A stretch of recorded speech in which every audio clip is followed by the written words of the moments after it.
चातुर्मास में गिरनार, समेत शिखर आदि तीर्थों की यात्राएं होती हैं, तो फिर श्री शत्रुंजय तीर्थ की यात्रा का निषेध क्यों है? ऐसे कई सारे प्रश्नों के परफेक्ट पर्सपेक्टिव के लिए जुड़े रहे फेसबुक ऑनलाइन से। समाधानदाता पूज्यपाद सिद्धांत दिवाकर आचार्य श्री जय घोष सूरीश्वर जी महाराजा।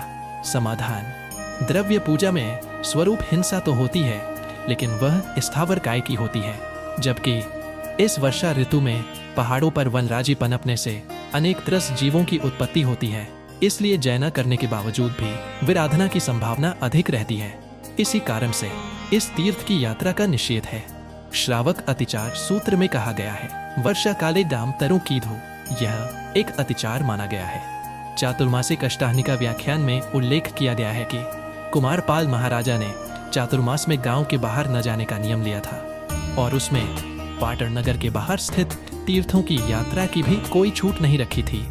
चातुर्मास में श्री अजितनाथ और श्री शांतिनाथ जी ने श्री शत्रुंजय तीर्थ पर चातुर्मास किया था, क्योंकि बीच के 22 तीर्थंकरों के शासन और प्रथम तथा अंतिम तीर्थंकरों के शासन की आचार व्यवस्था सामाचारी एक समान नहीं होती। आसोज सुद पूर्णिमा के दिन 20 करोड़ मुनियों के साथ पांडवों ने शत्रुंजय से मोक्ष प्राप्त किया। फिर भी उस दिन की यात्रा का महात्म्य वर्तमान शासन में स्थापित नहीं किया गया है। सकल संघ और गीतार्थों द्वारा वर्तमान में जो मर्यादा निर्धारित की गई है, उसका उल्लंघन किए बिना इस निषेध को सामाचारी समझकर स्वीकार करना चाहिए। अर्थात यदि वर्षा न भी हो तब भी अनवस्था और सामाचारी भंग जैसे बड़े दोषों से बचने के लिए हमें वहां नहीं जाना चाहिए, और यदि कोई पूछे तो यात्रा के लिए मना भी करना चाहिए। तीर्थ यात्रा से भी संघ की आज्ञा महान है।